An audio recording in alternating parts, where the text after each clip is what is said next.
Muy buenas tardes. Qué lindo ver este lugar lleno. Gloria a Dios. Gracias por haber venido. Yo llegué al aeropuerto de Dallas a las 4:10 de la tarde y nos demoramos hasta las 7:10 en llegar acá. Muchísimo tráfico. Nunca he visto en ninguna parte tanto tráfico.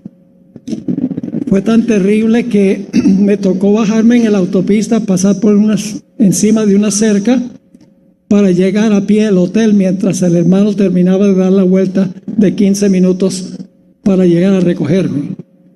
Pero gracias a Dios aquí estamos, listos para estudiar la palabra del Señor. Vamos a disfrutar mucho en nuestro estudio durante estos 4 días que tendré el privilegio de estar con ustedes. Queremos orar y luego les voy a decir de qué vamos a hablar, que tenemos 6 temas hoy, mañana, viernes y 3 temas el sábado.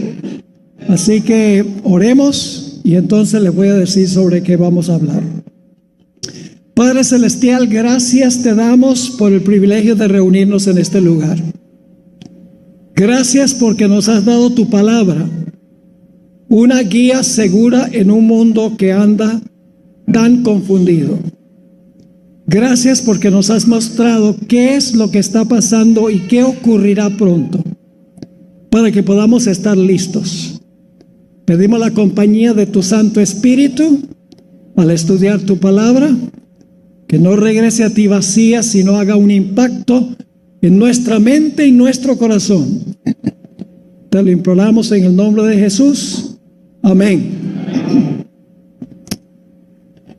Durante los días que pasaré Dios mediante con ustedes, en primer lugar vamos a tomar 3 historias del libro de Génesis. Ahora, ustedes saben que yo di una serie que se llama Descubriendo los Misterios de Génesis. Algunas cosas que voy a decir en estos primeros temas, probablemente algunos de ustedes, posiblemente la mayoría, ha oído, pero va a colocar el marco para lo que vamos a trazar en los últimos 3 temas que van a ser el sábado. Ahora, ¿cuáles son los primeros 3 temas en Génesis?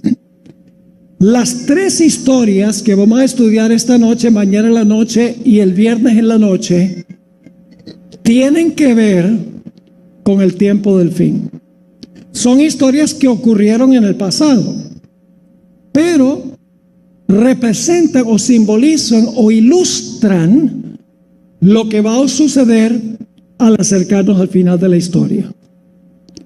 ¿Cuáles son las 3 historias? En primer lugar, la historia de los días de Noé. En segundo lugar, la historia de la Torre de Babel. Y en tercer lugar, la historia de Sodoma y Gomorra. Y ustedes van a ver por qué razón he escogido trazar estas 3 historias. Porque no solamente son historias, sino que son profecías. Como fue en los días de Noé, así será la venida del Hijo del Hombre. Como fue en los días de Lot, así será la venida del Hijo del Hombre. Y todos sabemos que la historia de la Torre de Babel se cumple en el Apocalipsis con Babilonia. Así que vamos a tomar estas 3 historias y luego, en los 3 temas del sábado, vamos a ir a Romanos 1, 18 al 32. Y lo vamos a estudiar en detalle, a donde se describe los pecados que va a haber en el mundo justo antes de la segunda venida de Jesús.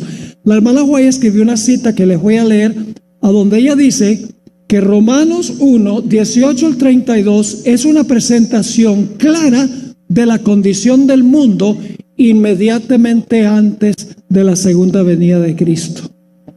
Y en realidad esos versículos ilustran lo que pasó en los días de Noé, lo que sucedió en la Torre de Babel y lo que sucedió en Sodoma y en Gomorra. Es decir, esas tres historias son ilustraciones de Romanos 1, 18 al 32. Y luego en nuestro último tema vamos a ver la relación entre las tres historias de Génesis, Romanos 1, 18 al 32 y los mensajes de los tres ángeles en Apocalipsis 14. Hay una conexión impresionante entre las tres historias, Romanos 1 y los mensajes de los tres ángeles. Así que vamos a hablar de temas especiales para estos últimos días. No vamos a perder tiempo, vamos a estudiar la palabra de Dios y vamos a incluir también el espíritu de profecía. ¿Todavía creen en el espíritu de profecía? ¿Creen que es un don de Dios a la iglesia adventista? Gloria al Señor, yo lo creo cada día más firmemente a medida que estudio los escritos de la sierva del Señor. Los vamos a usar, no para traer nueva luz, sino con el fin de esclarecer, ampliar y explicar lo que ya contiene la Biblia en principio. Así que vamos en nuestras Biblias a Génesis, el capítulo 6, y vamos a leer los versículos 5 y luego los versículos 11 y 12 para ver la condición del mundo antes del diluvio en los días de Noé. Dice lo siguiente: y vio Jehová que la maldad de los hombres era mucha en la tierra. No solo maldad, mucha en la tierra. Y ahora escuchen: y que todo designio de los pensamientos del corazón de ellos era de continuo solamente el mal. Yo creo que no puede ser más categórico esto. Piensen las expresiones: la maldad, mucha. Todo designio de los pensamientos de los seres humanos, solamente continuamente el mal. Ahora vamos a los versículos 11 y 12. Como la intención del corazón de ellos era de continuo el mal, el resultado fue que en la sociedad se vio violencia. Dice en el versículo 11: y se corrompió la tierra delante de Dios, y estaba la tierra llena de violencia. Y miró Dios la tierra, y he aquí que estaba corrompida, porque toda carne había corrompido su camino sobre la tierra. ¡Qué descripción tan vívida, hermanos y hermanas! La maldad, mucha. Todo designio del corazón, de continuo solamente el mal, y como resultado la tierra se llena de violencia, porque la tierra está corrompida. Toda carne se había corrompido delante de Dios. Esa era la condición del mundo. ¿Y saben cuántos años habían pasado entre la creación y el mundo en esta condición? 1656 años nada más. Y el mundo alcanzó la condición que estamos leyendo acá. Ahora surge la pregunta: ¿cómo es que el mundo llegó a esa condición? Bueno, la Biblia nos dice claramente por qué razón. Vayan conmigo a Génesis 6, el versículo 1 y 2, y luego vamos a leer el versículo 4. 1, 2 y 4 nos explica cómo es que la tierra alcanzó esa condición en tan corto periodo de tiempo. Dice en Génesis 6, 1 y 2: aconteció que cuando comenzaron los hombres a multiplicarse sobre la faz de la tierra, y les nacieron hijas, que viendo, están usando los ojos, viendo los hijos de Dios que las hijas de los hombres eran hermosas. ¿Están captando el cuadro? Los hijos de Dios que vieron, que las hijas de los hombres eran hermosas. ¿Y qué hicieron? Tomaron para sí mujeres, escogiendo entre todas. Se entremezclaron los hijos de Dios con las hijas de los hombres, porque los hijos de Dios vieron que las hijas de los hombres eran hermosas. Entonces, las hijas de Dios todas eran feas. No, las hijas de los hombres tenían algo que las hijas de Dios no tenían. ¿Saben qué era? Según la tradición judía, las hijas de los hombres estaban pintadas y adornadas con joyas. Y los hijos de Dios dijeron: ve, las hijas de Dios ordinarias. Pero las hijas de los hombres, wow, hermosas, pero artificialmente hermosas. Ahora, ¿cuál fue el resultado? Vamos al versículo 4. Dice: había gigantes en la tierra en aquellos días. Ahora escuchen con cuidado, porque muchos creen, no los adventistas, pero otras iglesias creen que los hijos de Dios eran ángeles y que las hijas de los hombres eran mujeres humanas, y que los ángeles se entrecruzaron con las hijas de...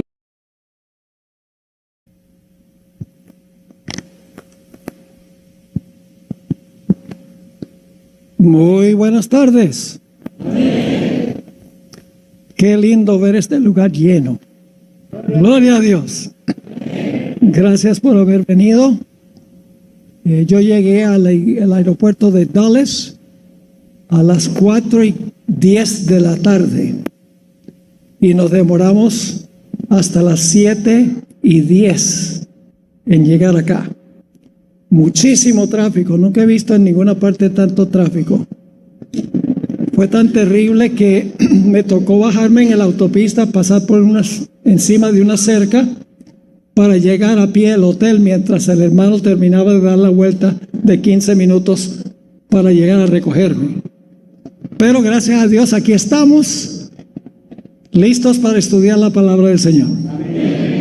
Vamos a disfrutar mucho en nuestro estudio durante estos 4 días que tendré el privilegio de estar con ustedes. Queremos orar y luego les voy a decir de qué vamos a hablar, que tenemos 6 temas hoy, mañana, viernes, y 3 temas el sábado.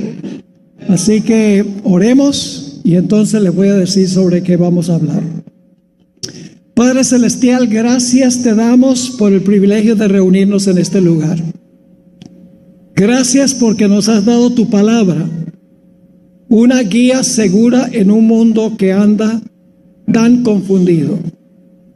Gracias porque nos has mostrado qué es lo que está pasando y qué ocurrirá pronto, para que podamos estar listos. Pedimos la compañía de tu Santo Espíritu al estudiar tu palabra, que no regrese a ti vacía, sino haga un impacto en nuestra mente y nuestro corazón. Te lo imploramos en el nombre de Jesús. Amén. Durante los días que pasaré Dios mediante con ustedes, en primer lugar vamos a tomar 3 historias del libro de Génesis. Ahora, ustedes saben que yo di una serie que se llama Descubriendo los Misterios de Génesis. Algunas cosas que voy a decir en estos primeros temas, probablemente algunos de ustedes, posiblemente la mayoría, ha oído, pero va a colocar el marco para lo que vamos a trazar en los últimos 3 temas que van a ser el sábado. Ahora, ¿cuáles son los primeros 3 temas en Génesis? Las 3 historias que vamos a estudiar esta noche, mañana en la noche y el viernes en la noche, tienen que ver con el tiempo del fin. Son historias que ocurrieron en el pasado, pero representan o simbolizan o ilustran lo que va a suceder al acercarnos al final de la historia. ¿Cuáles son las tres historias? En primer lugar, la historia de los días de Noé. En segundo lugar, la historia de la Torre de Babel. Y en tercer lugar, la historia de Sodoma y Gomorra. Y ustedes van a ver por qué razón he escogido trazar estas tres historias. Porque no solamente son historias, sino que son profecías. Como fue en los días de Noé, así será la venida del Hijo del Hombre. Como fue en los días de Lot, así será la venida del Hijo del Hombre. Y todos sabemos que la historia de la Torre de Babel se cumple en el Apocalipsis con Babilonia. Así que vamos a tomar estas tres historias y luego, en los tres temas del sábado, vamos a ir a Romanos 1, 18 al 32. Y lo vamos a estudiar en detalle, a donde se describe los pecados que va a haber en el mundo justo antes de la segunda venida de Jesús. La hermana Guaya escribió una cita que les voy a leer, a donde ella dice que Romanos 1, 18 al 32 es una presentación clara de la condición del mundo inmediatamente antes de la segunda venida de Cristo.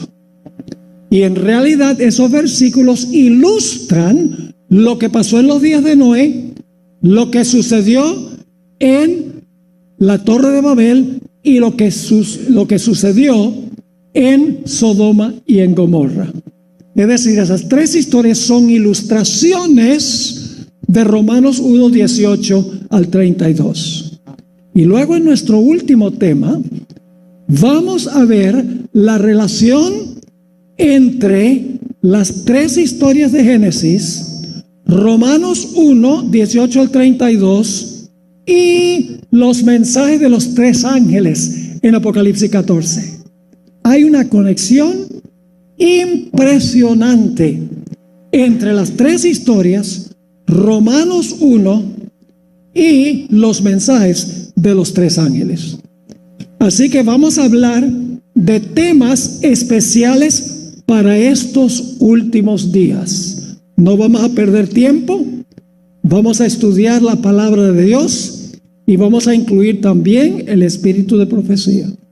¿Todavía creen en el espíritu de profecía? ¿Creen que es un don de Dios a la iglesia adventista? Gloria al Señor, yo lo creo cada día más firmemente a medida que estudio los escritos de la sierva del Señor. Los vamos a usar, no para traer nueva luz, sino con el fin de esclarecer, ampliar y explicar lo que ya contiene la Biblia en principio. Así que vamos en nuestras Biblias a Génesis, el capítulo 6, y vamos a leer los versículos 5 y luego los versículos 11 y 12 para ver la condición del mundo antes del diluvio en los días de Noé. Dice lo siguiente: y vio Jehová que la maldad de los hombres era mucha en la tierra. No solo maldad, mucha en la tierra. Y ahora escuchen: y que todo designio de los pensamientos del corazón de ellos era de continuo solamente el mal. Yo creo que no puede ser más categórico esto. Fíjense las expresiones: la maldad, mucha. Todo designio de los pensamientos de los seres humanos, solamente continuamente el mal. Ahora vamos a los versículos 11 y 12. Como la intención del corazón de ellos era de continuo el mal, el resultado fue que en la sociedad se vio violencia. Dice en el versículo 11: Y se corrompió la tierra delante de Dios, y estaba la tierra llena de violencia. Y miró Dios la tierra, y he aquí que estaba corrompida, porque toda carne había corrompido su camino sobre la tierra. Qué descripción tan vívida, hermanos y hermanas. La maldad, mucha. Todo designio del corazón, de continuo solamente el mal, y como resultado la tierra se llena de violencia, porque la tierra está corrompida. Toda carne se había corrompido delante de Dios. Esa era la condición del mundo. ¿Y saben cuántos años habían pasado entre la creación y el mundo en esta condición? 1656 años nada más. Y el mundo alcanzó la condición que estamos leyendo acá. Ahora surge la pregunta: ¿cómo es que el mundo llegó a esa condición? Bueno, la Biblia nos dice claramente por qué razón. Vayan conmigo a Génesis 6, el versículo 1 y 2, y luego vamos a leer el versículo 4. 1, 2 y 4 nos explica cómo es que la tierra alcanzó esa condición en tan corto periodo de tiempo. Dice en Génesis 6, 1 y 2: aconteció que cuando comenzaron los hombres a multiplicarse sobre la faz de la tierra, y les nacieron hijas, que viendo, están usando los ojos, viendo los hijos de Dios, que las hijas de los hombres eran hermosas. ¿Están captando el cuadro? Los hijos de Dios que vieron, que las hjas de los hombres eran hermosas. ¿Y qué hicieron? Tomaron para sí mujeres, escogiendo entre todas. Se entremezclaron los hijos de Dios con las hijas de los hombres, porque los hijos de Dios vieron que las hijas de los hombres eran hermosas. Entonces, las hijas de Dios todas eran feas. No, las hijas de los hombres tenían algo que las hijas de Dios no tenían. ¿Saben qué era? Según la tradición judía, las hijas de los hombres estaban pintadas y adornadas con joyas. Y los hijos de Dios dijeron: ve las hijas de Dios ordinarias, pero las hijas de los hombres, wow, hermosas, pero artificialmente hermosas. Ahora, ¿cuál fue el resultado? Vamos al versículo 4. Dice: había gigantes en la tierra en aquellos días. Ahora escuchen con cuidado, porque muchos creen, no los adventistas, pero otras iglesias creen que los hijos de Dios eran ángeles y que las hijas de los hombres eran mujeres humanas, y que los ángeles se entrecruzaron con las hijas de los hombres, y el producto fue los gigantes. Es decir, los gigantes resultaron como resultado de la unión de las hijas de las hijas de los hombres con los ángeles. Ahora, eso no es cierto. Los gigantes no fueron el fruto. ¿Cómo sabemos eso? Porque dice aquí: había gigantes en la tierra en aquellos días, y también después que se llegaron los hijos de Dios a las hijas de los hombres y les engendraron hijos. Yo pregunto: ¿había gigantes antes que los hijos de Dios y las hijas de los hombres se unieran? Sí, entonces los gigantes no fueron el fruto de la unión. Sigue diciendo: estos fueron los valientes que desde la antigüedad fueron varones de renombre. Esa palabra renombre es muy interesante. Se podría traducir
varones de fama.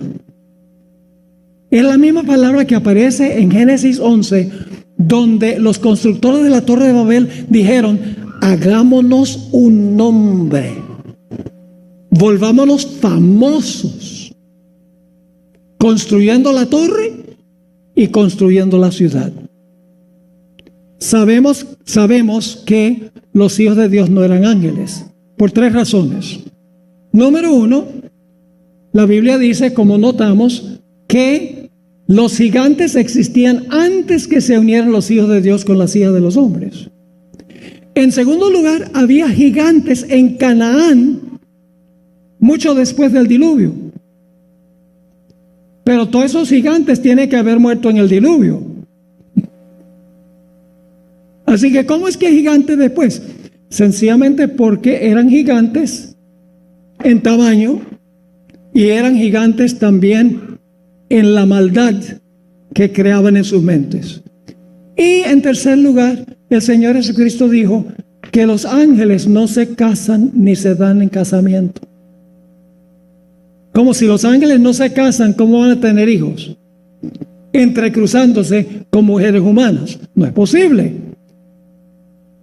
Porque los ángeles no procrean. También notamos en Génesis el capítulo 4 y 5 quiénes son los hijos de Dios y quiénes son las hijas de los hombres. Los hijos de Dios son los descendientes de Set. Capítulo 5 menciona toda la lista de descendientes de Set, que era un hijo bueno de Adán. En el capítulo 4 está la lista de descendientes de Caín. Sí, capítulo 4, los descendientes de Caín, todos malos. En Génesis 5, los descendientes de Set. Y luego en el capítulo 6, los hijos de Dios y las hijas de los hombres. Los hijos de Dios son los fieles. Las hijas de los hombres son las mujeres apóstatas del linaje de Caín. Por eso la Biblia dice: no os unáis en yugo desigual con los incrédulos. Y los hijos de Dios ignoraron eso. Vieron la belleza de las mujeres, dijeron: no, estas mujeres son muy lindas, vamos a unirnos con ellos. Y en vez de ellos convertirlas a ellas, ellas los convirtieron a ellos. Ese fue el motivo por el cual la tierra se corrompió. La unión de los fieles con los infieles. Pasa lo mismo hoy. Pasa lo mismo hoy. Tanto en la iglesia como en la vida individual. Yo he encontrado tantas damas que conocen un muchacho que no es miembro de la iglesia adventista, no tiene inclinaciones religiosas, y dice: ay, ese muchacho sí me gusta porque me hace latir más rápido el corazón. Ese no es ningún motivo para contraer una relación. La pregunta clave es si esa persona está entregada al Señor, si esa persona cree lo que cree la otra persona, o si no se están uniendo en yugo desigual con los incrédulos. No es el caso que el bueno convierte a la mala, sino la mala al bueno, y viceversa. Ahora, ¿por qué razón es que esto sucedió? Dice en Génesis 6, 11 al 13: se corrompió la tierra delante de Dios, estaba la tierra llena de violencia. Y fíjense esto: y miró Dios la tierra, he aquí que estaba corrompida, porque toda carne había corrompido su camino sobre la tierra. Dijo pues Dios a Noé: he decidido el fin de todo ser, porque la tierra está llena de violencia a causa de ellos, y he aquí que yo los destruiré con la tierra. Inclusive sigue diciendo que Dios se arrepintió de haber creado al hombre. Ahí en Génesis. Así de terrible se convirtió la tierra. Pero en ese mundo vil, a donde había probablemente millones de personas, porque habían pasado 1656 años y los hombres vivían hasta tener casi 1000 años. ¿Cuántos hijos puede tener un hombre de 1000 años? 969, en números redondos, 1000. ¿Cuántos años? ¿Cuántos hijos? No 4 o 5, docenas de hijos e hijas, porque Dios había dicho: fructificad y multiplicad y henchíos la tierra. En ese tiempo no había problemas de salud como existen hoy. Es decir, que el mundo estaba lleno de habitantes. Pero en medio de ese mundo violento, malo, había un remanente fiel. Dios siempre tiene un remanente fiel en un mundo inicuo. Siempre es un grupo pequeño. Nunca la mayoría está con el Señor. La minoría. Pero la minoría que está con Dios está en la mayoría. No numéricamente, pero en términos del poder de Dios, Dios puede cuidar y puede bendecir a un remanente fiel. Leamos en cuanto a ese remanente. Génesis 6, 9 y luego Génesis 7, 1. Génesis 6, 9 y 7, 1. Estas son las generaciones de Noé. ¿Qué clase de persona era Noé en contraste con el mundo? Noé, varón justo, era perfecto en sus generaciones. Con Dios caminó Noé. Cuando la Biblia usa la palabra caminar en un sentido figurativo, significa conducta. Cuando dice que Noé caminó con Dios, significa que su conducta estaba acorde con Dios. En 1 Juan 2:6 dice: el que dice estar en Jesús debe andar o caminar como Él caminó. Es decir, comportarse como Jesús se comportó. Así que dice: con Dios caminó Noé. Y luego en el capítulo 7 y el versículo 1, dijo luego Jehová a Noé: entra tú y toda tu casa en el arca, porque a ti he visto que justo delante de mí en esta generación. Así que en el mundo de maldad había un pequeño remanente fiel al Señor en medio de toda esa iniquidad. Ahora, Dios le dio al mundo un tiempo de gracia, un periodo de gracia, después del cual se iba a cerrar la puerta de la gracia. Vayan conmigo a Génesis 6 y el versículo 3, a donde se menciona ese tiempo de oportunidad, ese tiempo de gracia. Dice allí en Génesis 6:3: y dijo Jehová: no contenderá mi espíritu con el hombre para siempre. Es decir, la puerta de la misericordia no va a estar abierta para siempre, porque ciertamente él es carne, mas serán sus días 120 años. Dios está diciendo: les voy a dar 120 años de oportunidad, de gracia, para arrepentirse de su maldad. Y si no se arrepienten, va a ser demasiado tarde. Ahora escuchen bien: Dios nunca destruye una ciudad, una civilización o una nación sin primero dar un mensaje de advertencia. Sería injusto que Dios destruyera el mundo sin que el mundo tuviera un mensaje de amonestación, porque la gente diría: yo no sabía. Así que Dios manda un mensaje de amonestación, y ese mensaje fue proclamado por el remanente. El remanente no era como el mundo. El remanente estaba separado del mundo y Dios lo llamó para proclamar su mensaje por 120 años. Llamó a Noé a predicar. Ahora, si ustedes van a Génesis, en Génesis no dice que Noé predicó. Pero eso es lo lindo de tener otros versículos que añaden detalles. En 2 Pedro 2:5 nos dice que Dios le dijo a Noé que predicara. Dice, y si no perdonó al mundo antiguo, sino que guardó a Noé, pregonero de justicia. ¿Qué significa la palabra pregonero? Una persona que ¿qué? Que anuncia. Dicho sea de paso, es la misma palabra que en el Nuevo Testamento se traduce predicar. Así que se podría traducir, en inglés es preacher of righteousness, predicador de justicia. Así que dice pregonero de justicia con otras 7 personas trayendo el diluvio sobre el mundo de los impíos. Ahora yo pregunto, ¿el mensaje de Noé estuvo acompañado del poder del Espíritu Santo? Amén. ¿Cómo sabemos eso? Porque ya leímos que Dios dice, mi espíritu no contenderá con el hombre para siempre. ¿Estaba el espíritu contendiendo durante los 120 años con los impíos? Sí, el mensaje de Noé estaba acompañado del poder del Espíritu Santo. Yo pregunto, ¿fue el mensaje de Noé un mensaje de juicio?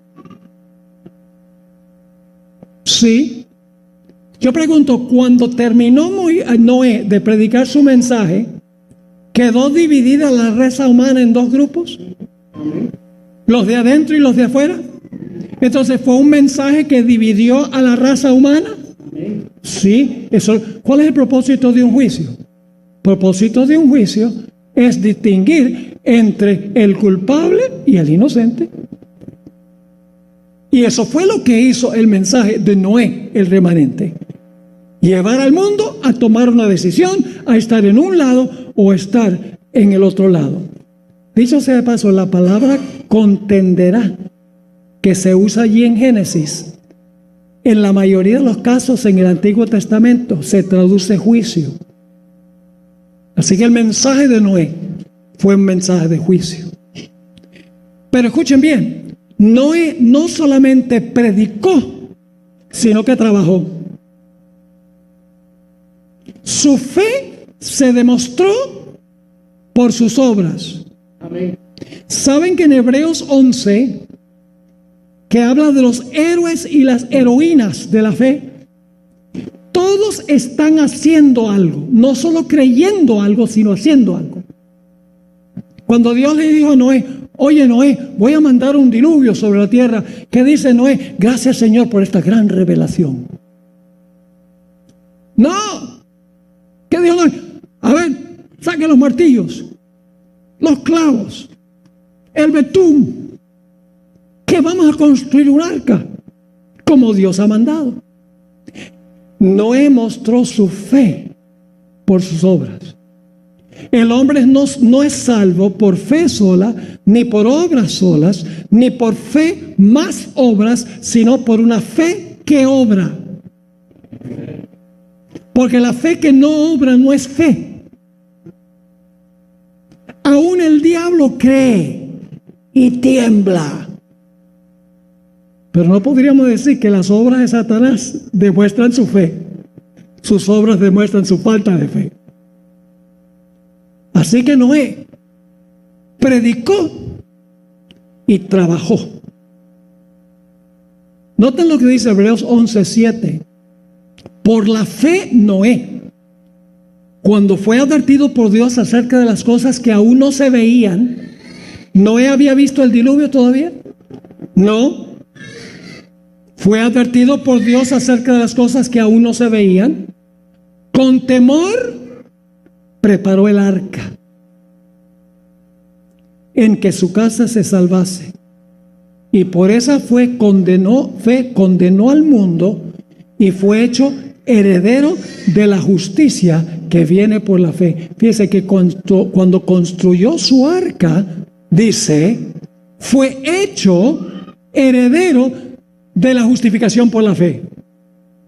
La justificación por la fe no es algo donde digo, yo creo que Cristo murió en la cruz y que me perdona. No, tiene también un poder transformador en la vida. Porque Dios no justifica a nadie que no esté dispuesto de ser santificado. Ahora, el mensaje de Noé fue difícil. ¿Saben que antes del diluvio nunca había llovido? Y aquí Noé está construyendo un transatlántico en tierra seca. Génesis 1:2 dice que antes del primer día de la creación, el planeta estaba lleno de agua. El segundo día, Dios tomó parte del agua, la colocó arriba, y tomó parte del agua y la colocó abajo. Lo de arriba se conoce como las ventanas del cielo, y lo de abajo se conoce como las fuentes del gran abismo. Y ustedes dicen, bueno, si no había llovido, ¿cómo se refrescaba la tierra? Bueno, Génesis 2, 5 y 6 dice que había un sistema de riego automático. A ciertas horas al día subía un vapor de la tierra, del agua que había colocado Dios abajo, para reverdecer la tierra. Así que no había llovido. Ahora imagínense ustedes, en un mundo prácticamente completamente inicuo, predicar Noé un mensaje de que iba a llover. Y los expertos dicen, ¿qué es eso? Eso no está en nuestro diccionario. Que va a caer agua del cielo y va a inundar toda la tierra. ¡Oh! ¡Qué locura!, dicen ellos. Nunca hemos visto lluvia. Nunca ha llovido. ¿Qué te hace pensar que va a llover? Estás loco, Noé. La sierva del Señor dice que ellos pensaban que él era un lunático, que había que echar en el manicomio. ¿Pero qué hizo Noé? ¿Se dejó intimidar? No. Siguió predicando. Aunque no había visto lluvia, creyó lo que Dios le dijo y le fue contado por justicia. Así que Noé predica 120 años mientras está construyendo, indudablemente con sus hijos. Y la sierva del Señor dice que hay otros que ayudaron con la construcción del arca que murieron antes del diluvio. Uno de esos fue Matusalén. Matusalén murió el año del diluvio. O sea, durante esos 120 años estaba vivo. La tradición judía dice que Matusalén murió 10 días antes del diluvio. Así que había otros que ayudaron con la construcción de este barco masivo. Imagínense ustedes, 120 años para construir ese transatlántico. Predicó y construyó. Y luego sucedió algo. Todos los animales, dicho sea de paso, no fueron todas las razas de perro. No fueron 600 razas de perro y 1000 razas de gatos. Fue una pareja de perros y una pareja de gatos. Claro, no era una sola, sabemos eso, pero eran parejas, no de toda clase de gato y toda clase de perro. Fueron 2 tipos básicos. Y luego después, por mutaciones genéticas y también por cruces, entonces aparecieron todas las diferentes clases de perros. ¿No creen ustedes que todos los perros que ustedes ven hoy en día fueron creados por Dios? En términos de darles la vida, sí, pero no específicamente el chihuahua y el pastor alemán, etcétera. Así que Noé predica, construye, y entonces se para en la puerta del arca y dice: pueblo, va a llover, se los puedo asegurar. Y de repente sucede algo interesante. Los animales se acercan al arca en fila india.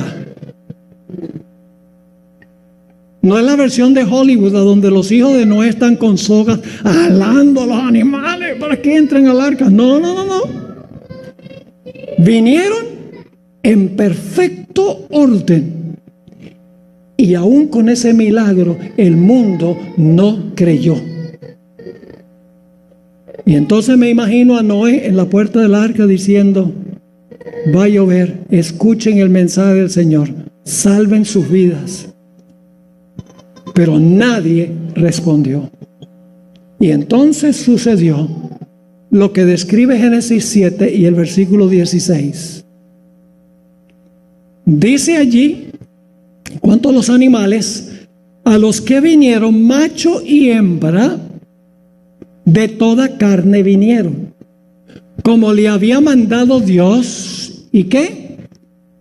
Y Jehová le cerró la puerta. ¿Quién cerró la puerta? ¿Cuándo cerró la puerta? Cuando terminaron los 120 años. Cerró la puerta cuando se terminaron los 120 años. Yo pregunto, cuando se cerró la puerta, ¿todos los casos estaban decididos? Amén. ¿Los salvos estaban salvos y los perdidos perdidos? Amén. Claro. Ese es el cierre de la puerta de la gracia.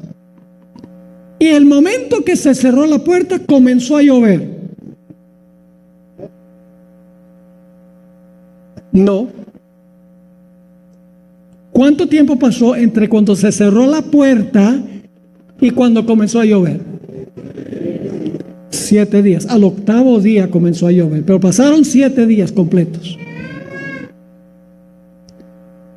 ¿Cómo creen ustedes que se sintieron Noé y su familia dentro del arca? Pasa un día, nada. 2 días, 3 días, 4 días, 5 días, 6 días, 7 días, sol radiante. ¿Creen ustedes que la fe de Noé y su familia fue severamente probada durante ese periodo? La sierva de Dios dice que sí. ¿Cómo creen ustedes que se comportaron los que estaban afuera del arca durante esos 7 días?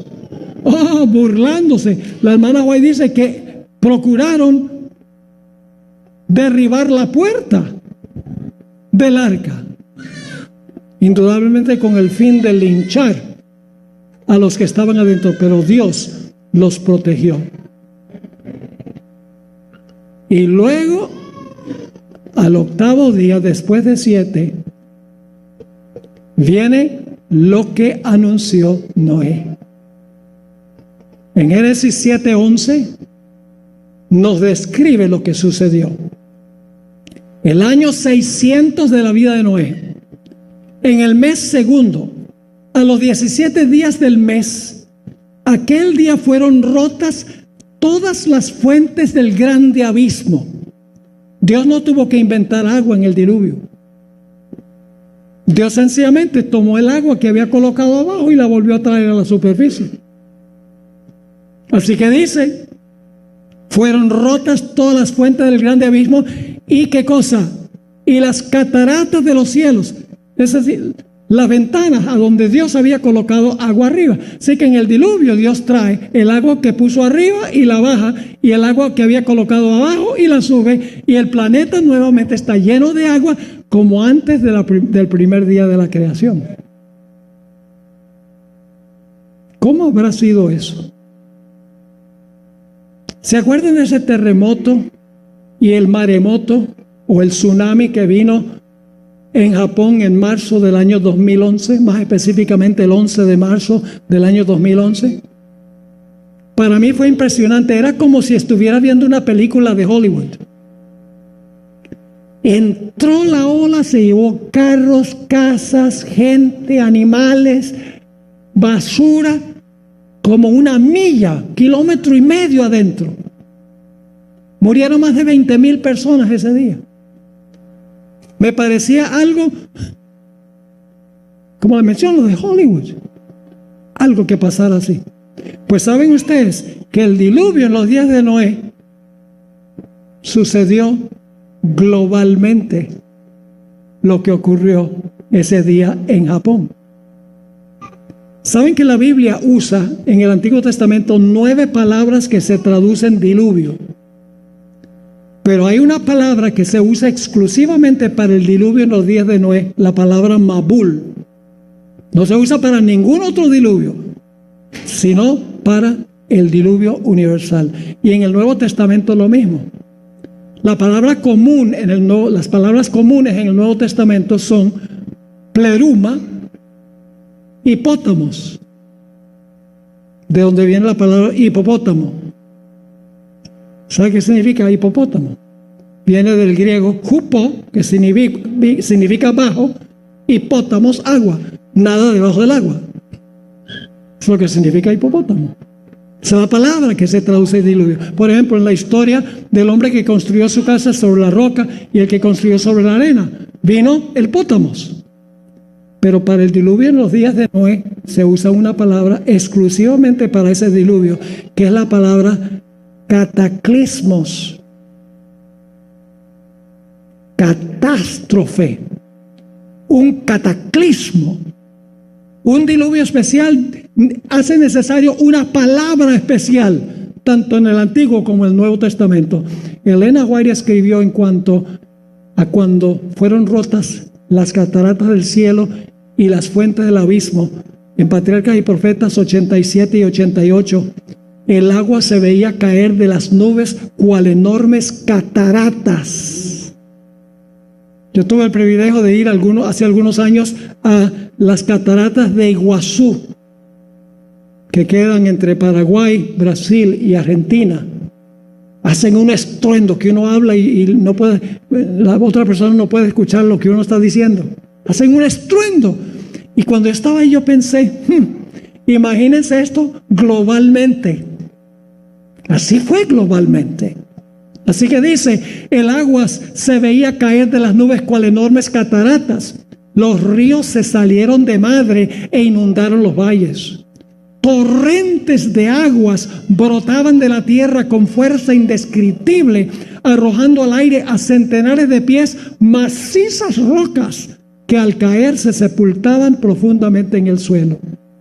A medida que la violencia de la tempestad aumentaba, árboles, edificios, rocas y tierra eran lanzados en todas direcciones. El terror de los hombres y los animales era indescriptible. Por encima del rugido de la tempestad podían escucharse los lamentos de un pueblo que había despreciado la autoridad de Dios. ¿Cómo les parece? ¿Qué pasó con Satanás durante el diluvio? Se estaba mojando. ¿Cómo? Sí, Dios lo obligó a quedarse aquí. La sierva del Señor dijo eso en el libro Patriarcas y Profetas. Fíjense, el mundo en el diluvio volvió a la condición en la cual estaba en la creación, o antes de la creación. El planeta estaba lleno de agua. En el diluvio, el planeta se llenó ¿de qué? De agua. El planeta estaba nuevamente desordenado y vacío. Yo pregunto, cuando el Señor Jesucristo regrese en poder y gloria, ¿en qué condición va a quedar el mundo? Jeremías 4 dice, desordenada y vacía, y en los cielos no hay luz. ¿Y qué va a pasar para el diablo durante los 1000 años cuando la tierra está desordenada y vacía? Va obligado a quedarse aquí. El Señor lo va a encadenar acá, como lo encadenó en el diluvio. Ahora ustedes dicen, bueno, esta historia, ¿qué tiene que ver con el final de la historia? Pero vamos a ver lo que dijo Jesús. Mateo 24, 37 al 39. Yo pregunto, ¿el mundo va a estar moralmente en la condición en que se encontraba antes del diluvio? ¿El mundo está regresando a esa condición? Amén. Todo designio del pensamiento del corazón de ellos, solo de continuo el mal, la tierra llena de violencia, la maldad mucha. ¿Estamos viendo eso hoy en día? Sí, Señor. Y fíjense lo que dijo Jesús en Mateo 24, 37 al 39. Mas como en los días de Noé, así será que. Así será la venida del Hijo del Hombre. ¿Cuál es la comparación que hace Jesús? Lo que sucedió allá con lo que va a suceder en relación con la venida de Jesús. Porque como en los días de Noé, en los días antes del diluvio, ¿qué estaba haciendo la gente? Comiendo y bebiendo, casándose y dándose en casamiento. ¿Sabe lo que significan esas expresiones? Estaban llevando su vida como de rutina. Y el Evangelio según San Lucas dice, estaban plantando y edificando, comprando y vendiendo. Business as usual.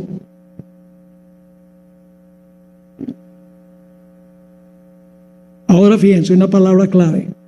Estaban comiendo y bebiendo, casándose y dando en casamiento hasta. ¿Hasta cuándo?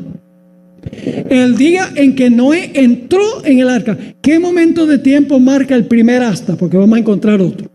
Primer hasta marca el momento cuando Noé y su familia, ¿qué? Entraron al arca. Pero ahora escuchen. Y no entendieron. ¿Quiénes no entendieron? ¿Noé y su familia o los impíos? Los impíos. Hay algo que los impíos no sabían. En inglés es did not know. No supieron. Hasta que vino el diluvio. ¿Qué no supieron ellos hasta que vino el diluvio? ¿Qué no sabían los impíos hasta que vino el diluvio? Que estaban perdidos. Yo pregunto, ¿la puerta de la gracia se cierra antes de que Cristo regrese? Amén. ¿Va a haber un mensaje poderoso? Amén. ¿Va a haber un remanente? Amén.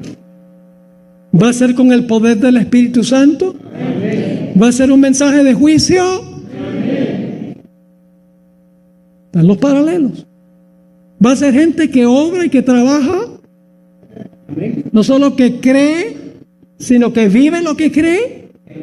Sí, Señor. Así que el primer hasta es cuando se cierra la puerta. Cuando se cierra la puerta, todos están o salvos o perdidos. Pero los salvos tienen que tener fe de que están salvos. Y los impíos no saben que están ¿qué? No saben que están perdidos. ¿Hasta cuándo? Hasta el momento en que viene el diluvio. Y se dan cuenta que están ¿qué? Perdidos. El Señor Jesucristo dice que Él va a venir como ladrón. No es que Jesús sea ladrón. El punto clave no es que está comparando a Jesús con un ladrón. Está comparando la sorpresa de la venida de Jesús con la sorpresa que tiene una familia que vive en una casa cuando llega el ladrón y la gente está durmiendo. Les ilustro. Aquí en esta región hace frío en el invierno, ¿sí o no? Diciembre y enero hace frío. Cae nieve. Quiero que se imaginen un día arduo de trabajo. Después de un día arduo de trabajo llegan a la casa cansados, comen la cena, se sientan en su silla favorita a ver los programas, a ver las noticias en la televisión. Se medio duermen. Yo voy a ir a acostarme. Y llega, se acuesta, se arropa, baja el termostato, se arropa con las cobijas y calienticas, viendo por la ventana la nieve y el frío, el viento que mueve los árboles. ¡Ay, qué rico es estar aquí debajo de esta cobija! Y cuando está todo cómodo, dice, se me olvidó cerrar y trancar la puerta. Está tan sabroso aquí debajo de estas cobijas. Yo llevo 25 años viviendo en esta casa y nunca ha llegado el ladrón. Y se queda debajo de las cobijas. Pues resulta que a medianoche, cuando toda la gente en la casa está durmiendo, llega el ladrón. ¿La gente en la casa sabe que vino el ladrón? No conocieron que vino el ladrón. ¿Hasta cuándo? Hasta que se despiertan por la mañana y ven que ya no tiene la computadora, se fue el dinero y el televisor. Alabado sea el Señor.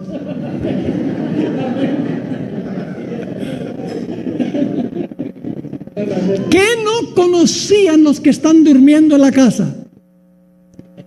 Que iba a llegar el ladrón, y cuando llegó el ladrón los sorprendió. No conocieron hasta que se despertaron por la mañana. Así será la venida de Jesús. La puerta de la gracia se va a cerrar, mis queridos hermanos y amigos, antes que Jesús venga. Y Jesús no habrá regresado en ese momento cuando se cierre la puerta de la gracia. Yo pregunto, ¿el pueblo de Dios va a pasar por un tiempo de angustia antes que Cristo venga? ¿Donde su fe será severamente probada?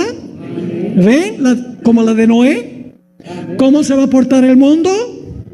Cada vez más altaneros, cada vez más violentos, hasta el punto de querer acabar con el pueblo de Dios.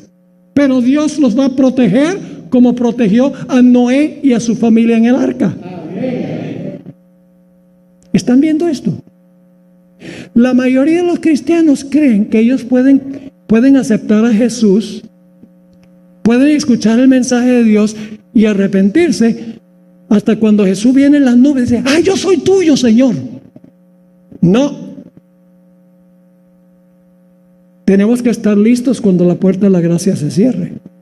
Y escuchen bien, hermanos y hermanas, apreciadas visitas. Hay dos cierres de la puerta de la gracia. Un cierre de la puerta de la gracia es el cierre de la gracia para todo el mundo. Llega un momento en que ya nadie va a poder recibir a Jesús como su Salvador personal. Eso es global. Pero ¿saben que hay otra puerta de la gracia que se cierra? Cuando usted se muere. Eso es solemne. Si yo me llego a morir antes que Cristo cierre la puerta de la gracia para el mundo, igual estoy perdido. Por eso tengo que caminar con Jesús todos los días. Amén. La gente dice: pastor, bueno, asusta a la gente. El propósito no es asustarlos. El propósito es que hallemos refugio en Jesús. Amén. Porque lo que viene es algo extraordinario, mis queridos hermanos y amigos. Ahora, permítame compartir con ustedes, ya llegando al final de nuestro... ¿Han entendido el tema de esta noche? Amén. ¿Sí? Lo vamos a vivir. Ahí está, ese amén, no, ese un amén. Ojalá que tomemos esto a conciencia, mis hermanos y hermanas.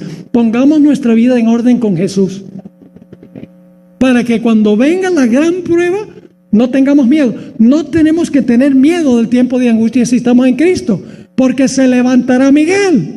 Amén. Aquel príncipe que está en favor de los hijos de tu pueblo. Sí habrá tiempo de angustia, pero en ese tiempo el pueblo será libertado. Todo el que se hallara escrito en el libro. No te sobrevendrá mal, ni plaga tocará tu morada. Si estamos en Cristo, no tenemos nada que temer. Ese es el punto clave. El miércoles 13 de noviembre de 1985, la ciudad de Armero, en Colombia, quedó completamente sepultada por una avalancha de barro por la erupción del volcán Nevado del Ruiz. Los habitantes de la ciudad estaban confiados de que si estallaba en algún día ese volcán, que el cauce del barro iba a moverse al occidente de la ciudad por el cauce del río y no iba a entrar en la ciudad. Pero la noche fatídica que estalló el volcán, una gigantesca roca bloqueó el río y desvió el barro directamente a la ciudad de Armero. En esa sola noche perecieron 22,000 personas. La pregunta clave es, ¿podría haberse evitado toda esta pérdida de vida? ¿Acaso no había señales de la inminente erupción del volcán? La respuesta es que hubo abundantes señales. Pero la gente decidió ignorar las señales. El día después del desastre, el día después que fueron sepultadas 22,000 personas, apareció en el periódico El Espectador, que es uno de los dos periódicos principales de Colombia, el otro es El Tiempo. Apareció un artículo titulado Un desastre anunciado, escrito por Rodolfo Rodríguez Calderón. El artículo demostró claramente que todos los habitantes de Armero podrían haber salvado sus vidas si hubieran hecho caso a las abundantes señales que había de que pronto habría una erupción del volcán. Déjeme mencionar algunas de esas señales. 11 meses antes del desastre, la montaña había comenzado a escupir humo. Debido al calor intenso del interno del volcán, la suave capa de nieve que cubría la cumbre de la montaña se convirtió en una sólida masa de hielo. El nivel del agua de los ríos aumentó drásticamente por causa de que se iba derritiendo la nieve. La fumarola de ceniza, humo y gases, que alcanzó 50 metros el primer día, aumentó a 300 metros 2 días después, y el día del desastre la fumarola había alcanzado una altura de 5,500 metros. El 11 de septiembre empezó a temblar la tierra, alcanzando una intensidad de 3. En ciertas ocasiones la gente podía oír el rugido de la montaña en sus casas. Las autoridades tuvieron que cerrar las carreteras que llevaban a los lugares turísticos por causa del deslice de barro que cubrían las carreteras. Era imposible que la gente mantuviera limpias sus casas y los muebles de la casa por causa de la ceniza que constantemente caía en el pueblo. La gente podía oler el azufre en el aire. La noche del desastre, una lluvia torrencial acompañada de un viento con intensidad de huracán empezó a caer alrededor de las 9 de la tarde. Los testigos afirman que había una oscuridad casi sobrenatural. Un hermano adventista en su moto fue por las calles avisándole a los miembros que iba a estallar el volcán, que debían salir de la ciudad, pero fue en vano. 120 de los 124 adventistas perecieron. Varios años después yo estaba relatando estos detalles que les estoy dando, y el pastor de la iglesia de Armero, que se salvó porque estaba predicando en otra iglesia, perdió a su esposa y sus hijos. Esa noche me dijo: pastor, todos los detalles que usted compartió ocurrieron exactamente como usted dijo. El periódico lo dijo. ¿Fueron tomados por sorpresa, sí o no? Sí. ¿Por qué? Porque decidieron ignorar las señales que indicaban que se acercaba un desastre. Por eso el artículo decía, el título era Un desastre anunciado. Ahora, ¿por qué razón la gente ignora las señales? Hubo una trágica razón. El pueblo escogió ignorar las señales porque prefirió escuchar las voces de los expertos en vez de hacerle caso a las señales. Permítanme mencionarles, el mismo artículo que apareció en El Espectador da estos datos después que estalló el volcán. A las 7 de la noche, el sacerdote Edgar Efrén Torres anunció por la radio lo siguiente: no hay razón para tener pánico, por favor conserven la calma.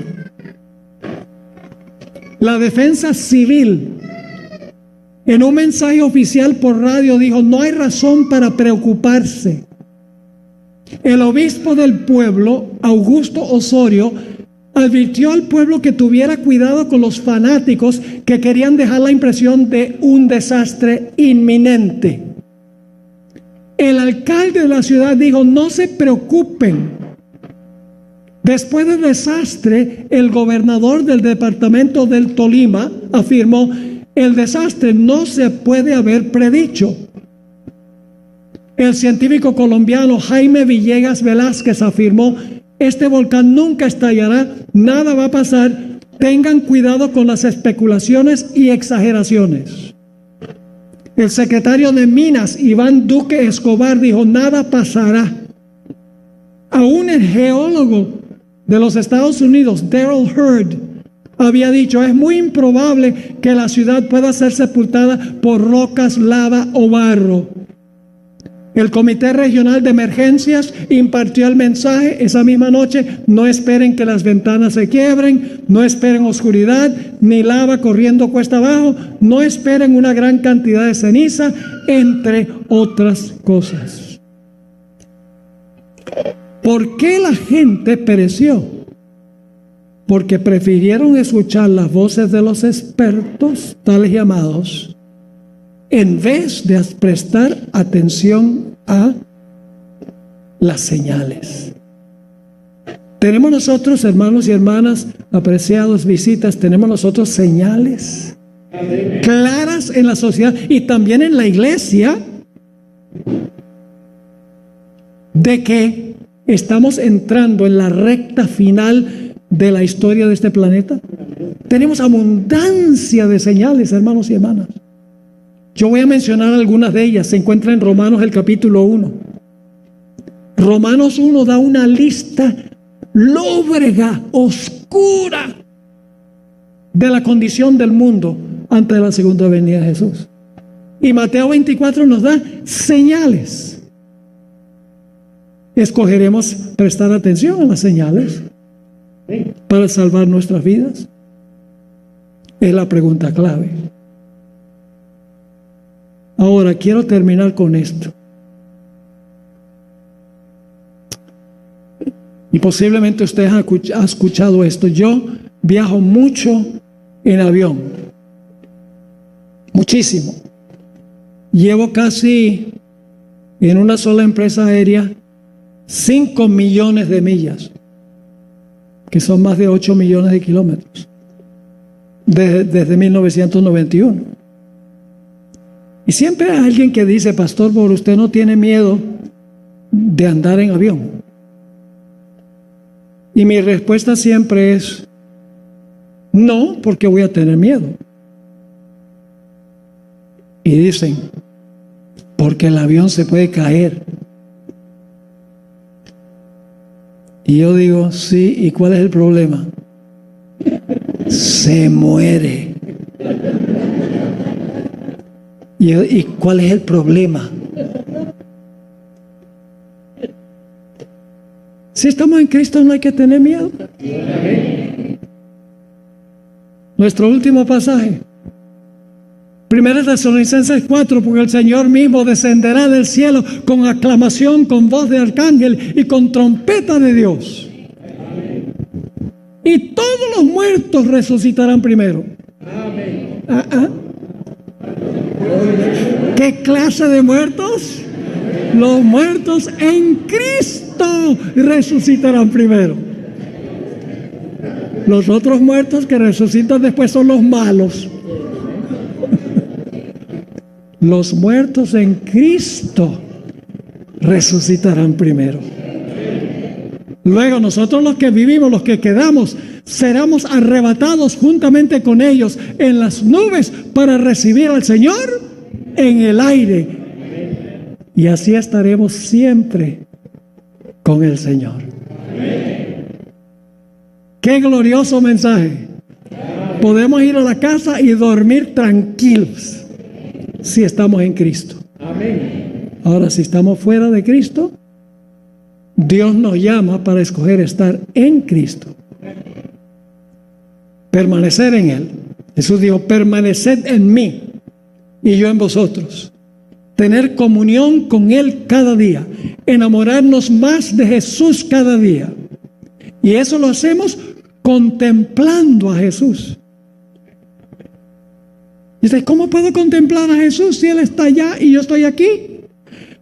Lo contemplamos a través de su santa palabra.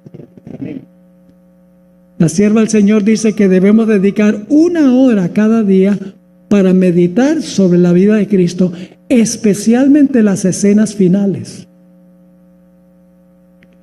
En la corte de Pilato, en camino a la cruz, en la cruz. Y ella dice que cuando hacemos eso, nos asemejamos más a Jesús. Mientras más tiempo pasamos con Jesús, más somos como Jesús.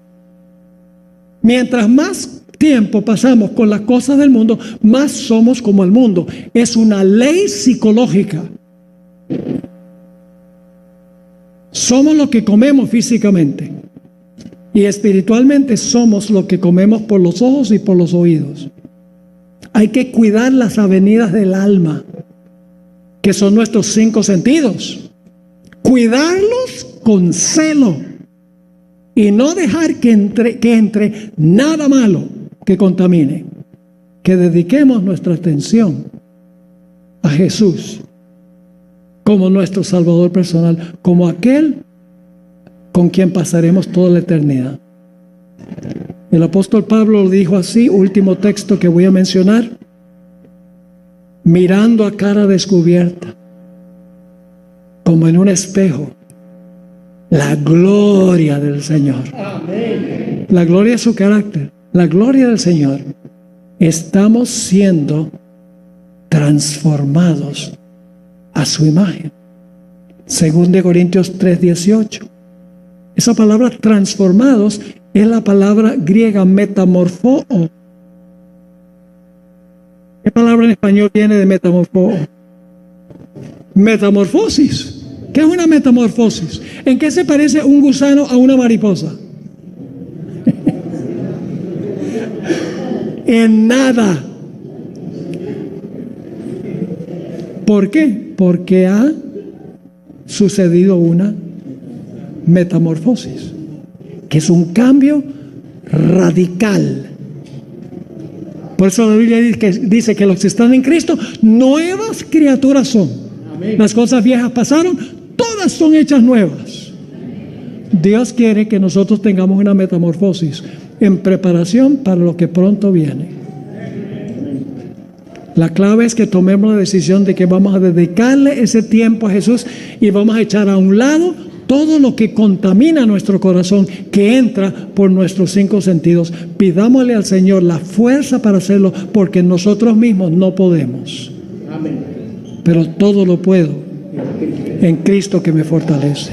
Padre Celestial, gracias te damos por estas historias que has dejado en tu palabra, que ilustran claramente lo que va a ocurrir al final de la historia, no para asustarnos, sino con el fin de ver la importancia de acercarnos a Jesús y prepararnos para el cierre de la gracia y su gloriosa venida. Te pido, Señor, que tomes lo que hemos estudiado, lo grabes en nuestras mentes y en nuestros corazones. Gracias, Señor, por habernos acompañado. Te imploramos y pedimos esto en el nombre de Jesús. Amén. Quiero mencionarles que he traído algunos materiales. Me han pedido que traiga. No estarán disponibles esta noche porque llegué rayando el tiempo, pero a partir de mañana en la noche y también el viernes de 7 a 7:30 y el sábado